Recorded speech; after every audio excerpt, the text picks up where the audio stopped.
Good humor. They say I'm out of my mind, standing on the outside, but it's cooler, it's fresher. I like it here.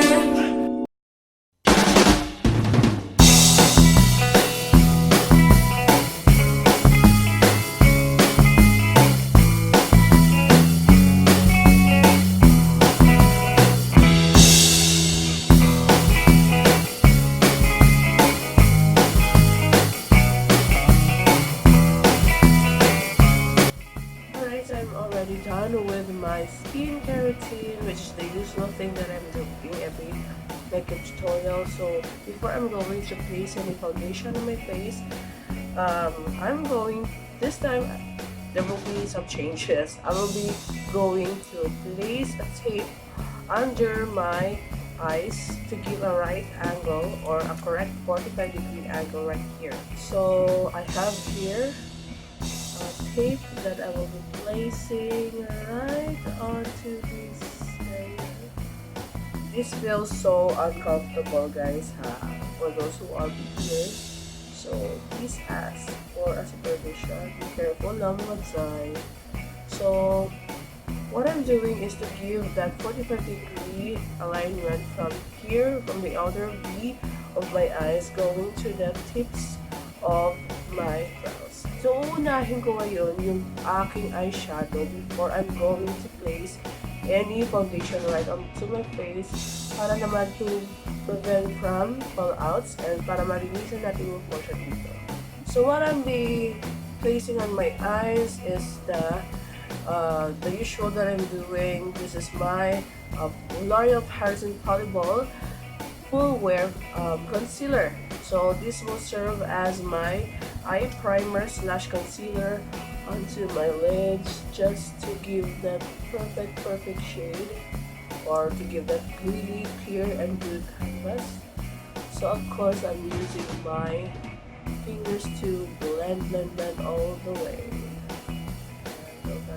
Just a little bit right onto my eye area.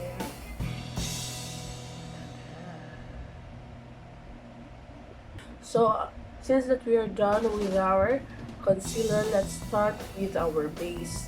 Okay, so what I will be doing is I will be using the white shade from EYS eyeshadow palette. So maglalagay lang para dito sa ating face. Okay, so to give that transition shade, so I will be taking this kinda red violet / brown shade right onto the BYS Berries eyeshadow palette to serve as my transition shade. But this time I will be starting right onto the crease of my lids. So next, we're gonna be looking for a darker or a more pop of color. So I will be taking this, a more darker red violet shade from BYS again, Berries eyeshadow palette, and then taking this right into the corner or to the outer corner, going in to give that more depth of color. So this time I will be placing just a little bit of shade right here. Wow, nagpo-full English na tayo ngayon, ha. And let's just blend it inwards, going from outer corner going in to the middle, but not dito. Okay, so all we have to do is just a shade here.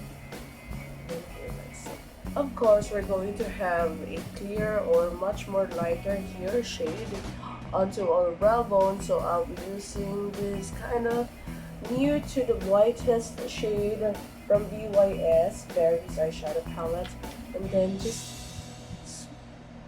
pat it onto my brow bone. And again, we're going to add more color to give that more flavor at para naman maiba tayo So we're going to take this violet shade from BYS palette, and then we're going to give just a little bit of color of violet here at the corners. So, para magbigay ito ng iba namang kulay or color sa ating mga mata.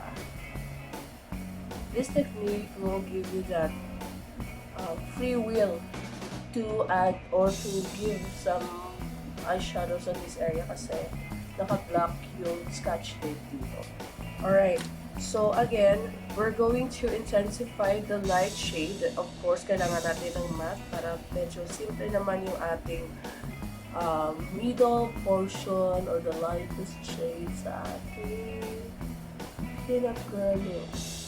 So we're just going to place the white shade right into the middle. Of course, the goal here is to have that matte shade at iiwas tayo ng shimmer look. And the trick here is medyo magka-cut eye tayo mamaya. Medyo malaki yung cut eye natin na kailangan. We're going to remove now the guide tape. Okay, so just kailangan natin remove na slowly. As you can see here, perfect na perfect siya, oh. Perfect na perfect yung angle niya. So, just remove the tape. Ayan. Bakit perfect dito? Pero dito, kailangan ko pang maglagay ng additional na ano. As you can see here, diba? Mas perfect dito, ho, kumpara dito. Sometimes, yun yung struggle namin, yung mga nagme-makeup, ano. So, meron talagang side na talagang pasaway. We're going to line now our eyes with the eyeliner. So I will be using the Detail Liquid eyeliner from Detail Cosmetics, and this one is a matte eyeliner. So sa paglagay ng liquid eyeliner, kailangan tayo mag-ingat kasi one mistake may cause a lot. Okay, so what I usually do in placing an eyeliner is I'm stretching my lids like this to give that really straight line. Ayan, so naglalagay na ako muna ng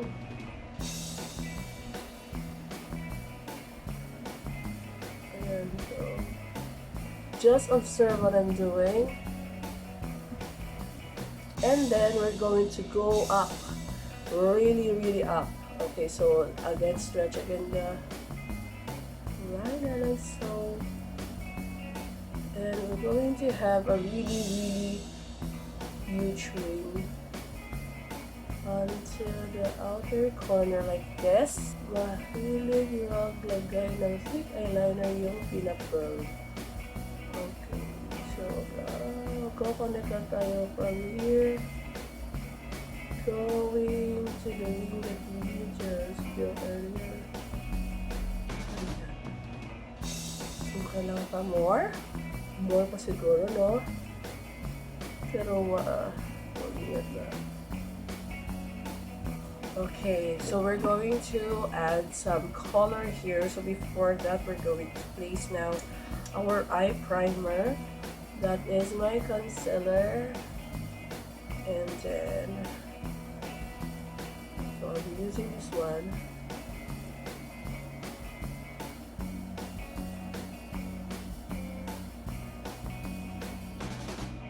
Alright, so we're done.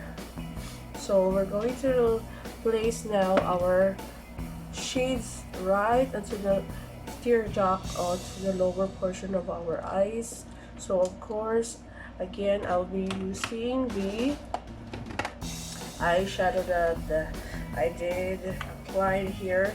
So of course, gagamitin natin muna yung dark red violet color, and then we're going to line this, as you can see. And then let's connect this going up. Okay, to give that really dark shade. So I'm gonna take this violet again, and then we're going to place this right into the middle portion to give that really good and nice transition color. And then we're going to just let it just really, really nice, as you can see. So next that we're going to do now is to place our eyelashes, and then I'm going to finish my brows. So I'm going to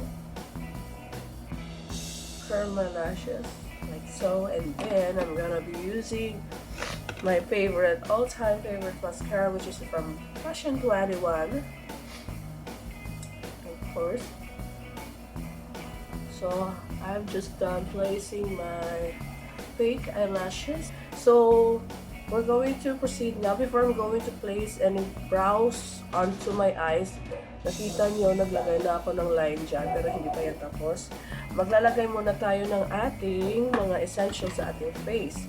So what I'm using is the Illuminating Primer Oil from Detail Makeover. So kukuha na tayo just to prep our face from our favorite foundation. So ayan, so maglalagay na tayo sa ating just a little bit to give that really glowy and gold. Alright, so now we're done with our primer. We're going to proceed now to our foundation. Of course, the one that I'm using is from L'Oreal Paris Infallible 24 Hours Fresher and All Day Liquid Foundation from Ever Belina in the shade Olive. Right, so I'm going to place it right onto my hand like so. We're going to be using now the paddle brush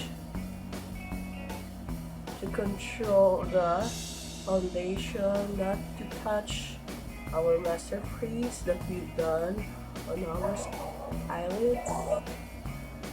Alright, so we're done with our foundation. Next, we're going to contour. The contouring that I'll be using is from Perfect Stick, Fashion 21, and in a shade Warm Tea. So ito yung magiging base contour ko. So I'll be just placing this right onto the cheekbones, or to the below the cheekbones. And the much smaller paddle brush, I will be just blending this in towards my. And of course, we're going to blend this also to the forehead. And to disappear this. We're done with contouring, so we're going to set our face. So, of course, I am going to use the Eyeshadows translucent powder in a creamy glow. Of course, this is what I'm doing. If you know the drill, if you're watching my previous videos, guys, I am always using this. This I'm using is for baking my face like so. Ayan, so mag-aantay na tayo very little. And while waiting, we're going to do our brows. So I am using Fashion 21 brow pencil in the shade of black. What I've been doing is to intensify my brows to give that bolder eye look. So ito na yung sinasabi ninyo na kailangan na medyo intense yung brows natin. Kasi sa pinup girl, mahilig sila sa bolder look. So, kailangan ko lang magbigay ng just a little bit of angle dito. Ayan. So, meron na siyang angle. So, same thing we're going to do on the opposite side. So, I think we're done with our setting powder, right? So, we're going to just dust out the excess powder like so. So of course, I'll be using my MAC red lipstick. Ayan. As you can see, ganito na lang siya kaunti. Okay. So I'll be using my lip brush just to give that really good shape on my lips. This look actually, guys, is very, very similar to my anti-Valentine look.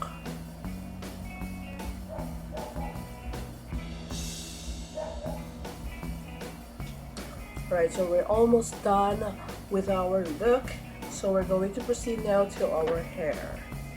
Voila! Ayan! Katatapos ko lang maglagay ng handkerchief and then just a little bit of hair doon sa aking bangs, guys. So all I did was, parang ni-roll ko lang yung aking bangs and then I just pin it right on this side para magmukhang tayong yung parang classic talaga yung look natin. At naglagay lang ako ng bond dito. As you can see, marami po mga hair, no? Napasaway talaga. At naglagay lang ako ng bandana. Kaso lang, gusto ko sana yung yung red na bandana. Kaso, wala akong ganyan. So, buti na lang, meron akong pink bandana. So, ito na lang yung pink ang ginamit ko. And, nilagay ko siya sa aking ulo. Ayan. So, this is my final look.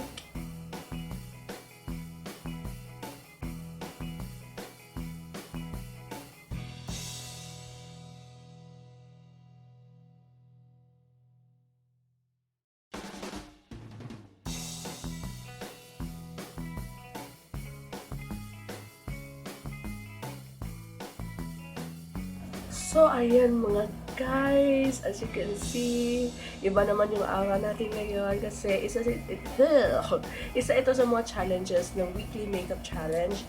At isa sa mga upcoming challenge nila is to do a pin-up girl makeup look. Kaya gumawa ko nito ng ganitong look kahit wala ito sa mga requested videos ninyo.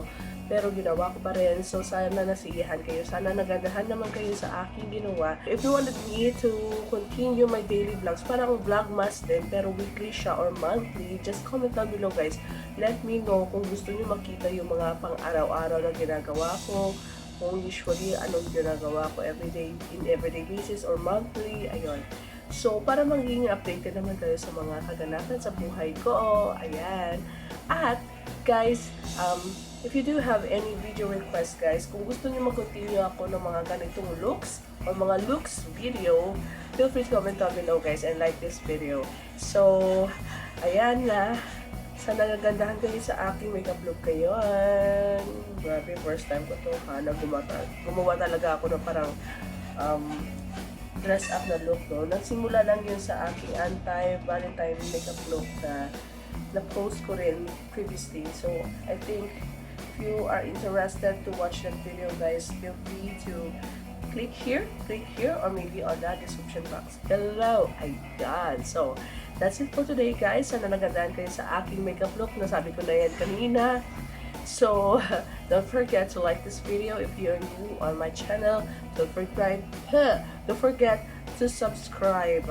Of course, to be notified for you to be notified. My gosh, nabubulol ako. It is for you to be notified in my everyday posts and every post on my channel. Ayan, kasi nagkakasakit tayo ngayon. And as you've noticed, hindi maganda yung boses natin ngayon, guys. So, see you guys next time. Bye!